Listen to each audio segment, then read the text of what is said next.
una producción de Troop. Este podcast es presentado por Exdata, el estudio de análisis y visualización de datos más efectivo en México. Es el manual que necesitas para potenciar tus negocios y proyectos a través de los datos. Hola Pedro, bienvenido a DataShot. Es un honor para mí tenerte por acá y muy emocionada de todo lo que vamos a platicar el día de hoy. Muchas gracias, un placer estar aquí. Gracias, pues mira, me gustaría iniciar preguntándote ¿en qué estás trabajando actualmente? Bueno, actualmente soy el Chief Data Officer de RappiCard México, que es este joint venture entre Rappi y Banorte. Es una empresa que tiene casi 1 millón de cuentas registradas y es una de las fintechs más grandes de la región. Ok. ¿Y cuánto tiempo lleva de que nace RappiCard? Bueno, RappiCard nace en el 2021, Okay. Entonces es una compañía relativamente nueva, nació en la mera pandemia. Sí.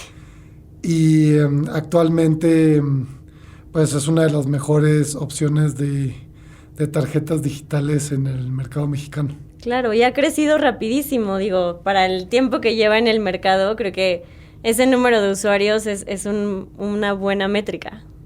Sí, digo, es un número aproximado y definitivamente se vio muy beneficiado esta empresa de ese crecimiento exponencial que tuvo Rappi pues durante toda su historia, ¿no? Claro, pero sé que tú tienes experiencia en algunas otras industrias, entonces cuéntanos un poco de algunos casos relevantes en tu carrera. Claro. Bueno, anterior a esto tuve una startup junto con mi socio Santiago Mier de prevención de fraude en sitios de e-commerce. Y también fui el Head de Data Science en Cinépolis. Entonces estuve viendo temas de e-commerce, estuve viendo temas del cine, ¿no? De cinematografía, de salas de exhibición. Ese papel lo desempeñé por 3 años. Y estuve también en la policía, viendo temas de la Policía Federal cuando todavía existía. Y fui uno de los primeros empleados en Clip. Entonces he tenido esta oportunidad, ya les platicaré con detalle, pero gracias al uso de los datos, de ver industrias muy distintas entre sí, pero resolver problemas con la misma base, que es este razonamiento analítico.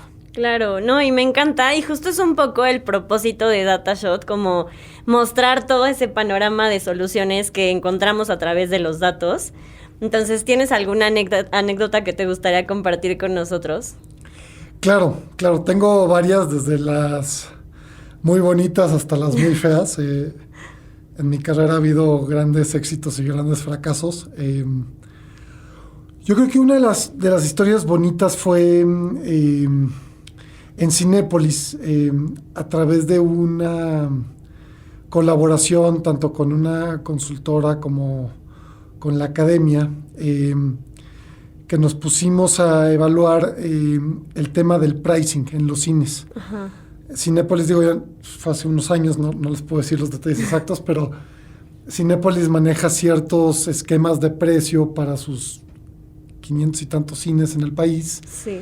Y tienen muy estandarizado sus respectivos esquemas. Entonces, al tener tantos cines, había pues esta duda razonable de que podías personalizar el precio de los cines dependiendo del tipo de cine, en qué parte del país estaba ubicado, el tipo de cliente que iba. Okay. Y entonces lanzamos experimentos en la dulcería y pues checamos que sí, que había diferentes elasticidades, o en otras palabras, diferentes respuestas de los clientes ante los cambios en precios. En algunos cines la gente dejaba de comprar, entonces ahí evidentemente el cambio en precio no era muy deseable, pero en otros el cambio en precio sí hacía que los clientes tuvieran un mayor consumo. Okay. Y teníamos cambio en precio hacia arriba, que es digo, la parte capitalista de las cosas, pero también cambio en precio hacia abajo, ¿no? Que era básicamente contraintuitivo para la compañía, porque había seguido este esquema de subir precios de manera constante durante los últimos años, que mucho con base en inflación. Pero entonces salió esta idea a la mesa de, oye, pues en algunos cines podemos bajar precios y la gente compra más, ¿no? Exacto. Y funcionó. Utilizamos esta técnica de efectos heterogéneos para revisar exactamente cuáles deberían de ser los cines en donde podíamos hacer los mayores cambios y cuáles los cines en donde debíamos dejar las cosas iguales.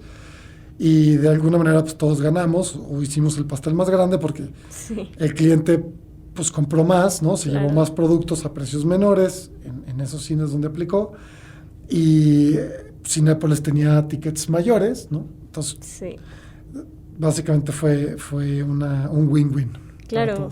Sí, tiene todo el sentido. Y como me gustaría indagar un poco como en la parte más técnica, ¿cómo le hacían como para mantener o como ejecutar ese tipo de estrategias en una cantidad tan grande de, pues como de cines, etcétera? O sea, en cuanto a infraestructura, ¿qué tan sencilla es esa parte, digamos? Claro, la verdad es que estuvo muy bonito porque cuando yo llegué a la empresa me tocó ver grandes inversiones en Analytics y me tocó ver cómo de un data warehouse que se alojaba en servidores locales pasamos, bueno, pues ya no trabajo ahí, así que pasaron servidores pues, en cloud, ¿no? A servidores en pues, un sitio remoto, pero que nos daban muchas más herramientas de procesamiento y que de alguna manera pues, nos permitían a nosotros como científicos de datos tener la información actualizada casi en tiempo real y con una modularidad espectacular a nivel de transacción, ¿no? Sí, total. Y eso pues era el insumo que usábamos para este ejercicio de precios. Buenísimo.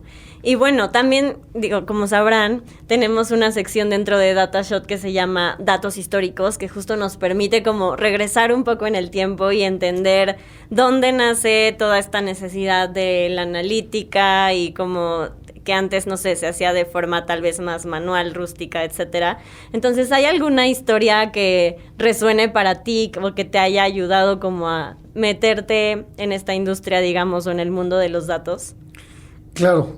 Bueno, justo yo empecé pues, ya hace muchos años, yo creo que unos 14, 13 años, entonces estaba en la universidad y trabajábamos con un programa que se llamaba Stata, ¿no? Yo trabajaba con investigadores económicos y pues básicamente corríamos las cosas en nuestra computadora, en local, había que comprarles mayores tarjetas de memoria RAM a las computadoras cuando necesitábamos pues, usar tablas más grandes o correr algoritmos más complejos. El mismo ITAM empezaba a tener un servidor en la nube, Copérnico, y desde ahí como que me fue llamando el interés este proceso de correr grandes tablas, ¿no? Y las tablas que veía pues, en investigación económica eran muy interesantes. Luego en Clip, que es una empresa que nace con un equipo pues, muy profesional, muy técnico en Redwood City, en Estados Unidos, pues traen muy buena arquitectura de datos y desde que la empresa tenía 0 clientes, ya habían hecho una consultoría en Turquía para hacer un buen esquema de datos, ya teníamos pues, nuestras tablas estudiadas y desde que vimos las primeras pruebas en las lonjas mercantiles, en estos tianguis de señoras fresas de las lomas, veíamos cómo se iban cargando las transacciones en los esquemas, ¿no? Les digo que cuando la compañía tenía 10 clientes, no los 200,000 que tiene ahora, o no sé cuántos tenga, pero el punto es que al ver que esa infraestructura existía desde una edad muy temprana en mi carrera profesional, me quedó muy claro que pues para allá iba a ser hacia donde tenía que crecer profesionalmente hablando, ¿no? Y aprendí SQL y después de startups hubo que aprender R, que es lenguaje de código libre, y después Python en la maestría, y así fueron llegando las herramientas, pero creo que las herramientas son poco importantes o pueden cambiar de nombres. Sí. Lo importante es la disciplina de buscar evidencia para tomar decisiones, ¿no? Claro. Sí, me gusta mucho esa parte, es algo que hemos platicado como en los episodios anteriores, que muchas veces, o sea, es más como el tener este tacto de poder saber qué hacer con la información, cómo transmitir los resultados de los análisis, como mucho también va del lado de la comunicación. ¿Tú cómo has vivido esa parte a lo largo de tu trayectoria? Sí, la comunicación es un tema sensible, es un tema complejo. Hay que tener mucho tacto y yo he tenido aciertos y he tenido errores. Han habido procesos que hubiera podido hacer mucho más fáciles si hubiera tenido una comunicación más asertiva con mis interlocutores. Muchas veces las personas no tienen tu misma formación o ese mismo dogma de fe en esta disciplina, ¿no? Entonces hay que tener pues esa capacidad de poder explicar las cosas de manera clara y sin utilizar términos técnicos, más bien con intuición. Uh-huh. Y bueno, cuando uno va llegando a una industria nueva, como ha sido mi caso a lo largo de la carrera profesional, que voy brincando entre industrias muy diversas, sí. Pues hay que agarrar esa intuición lo más rápido posible, porque claro, hay que hablar en el mismo lenguaje que los interlocutores. Entonces sí, es un tema muy importante en esta industria, cómo lo comunicas. ¿Y tienes como algún reto importante al que te estés enfrentando actualmente o durante el tiempo que has estado en RappiCard? Sí, hay muchos retos, hay ejercicios muy interesantes que les podré contar en un futuro. Ok, lo guardaremos para el siguiente episodio. Claro, ya que la historia se acabe de escribir, se las cuento. Buenísimo. Y un poco, también me gustaría, para ir un poco cerrando, saber cuáles son tus recomendaciones, por ejemplo, para gente que apenas está entrando como a la industria, o bueno, más bien como al área de data en general, tanto arquitectos, científicos, analistas, etcétera. ¿Qué recomendaciones les darías en este momento? Bueno, pues la industria, el mundo está cambiando con la inteligencia artificial generativa. Usen mucho las herramientas que te brindan estos algoritmos. Usan mucho Copilot o cualquier versión de código libre que puedan acceder, pero que los vaya ayudando a programar. Usen los copilotos que también les da DataCamp. Al momento está resolviendo pues, los módulos que de repente pues, ahí te da recomendaciones de cómo debes de seguir los ejercicios. La verdad es que vale la pena apalancar el expertise humano con la generación de contenido y hacer cosas mejores de lo que podríamos hacer solos. Ok. Y, por ejemplo, ¿qué opinas de esta parte de... Sé que muchas veces este tipo de perfiles tienen backgrounds muy diversos, ¿no? O sea, financieros, diversos tipos de ingenierías, etcétera. Entonces, ¿tienes alguna recomendación para eso? O sea, si alguien tiene una formación así y quiere saltar a la parte de data, ¿qué podrías decirles? Yo creo que hay en este campo... En esta forma de pensar, en esta disciplina, hay espacio para todos. Entonces, yo creo que apalanquen mucho su formación.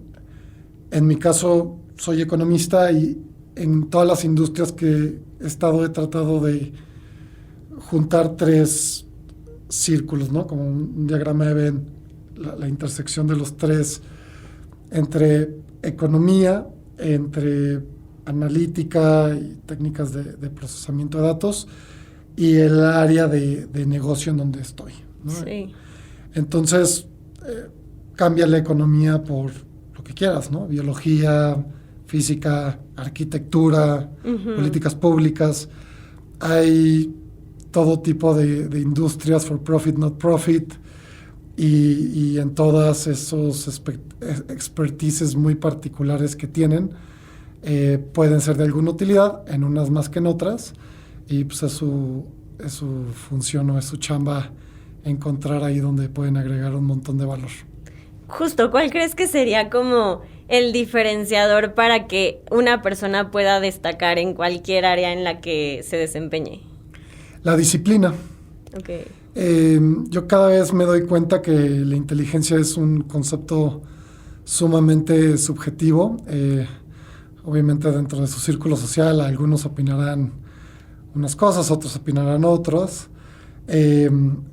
Pero los únicos que tienen que seguir adelante y seguir adquiriendo capacidades y darse cuenta que sus capacidades pueden ir mejorando día con día somos nosotros mismos, y la forma de incentivar ese proceso pues, es a través de la perseverancia y la disciplina. Vale. Y ahora sí, como última pregunta, ¿qué consejo te darías a ti mismo de la universidad de 23, 25 años? Yo creo que me diría que me enfocara más en el proceso y no tanto en los resultados.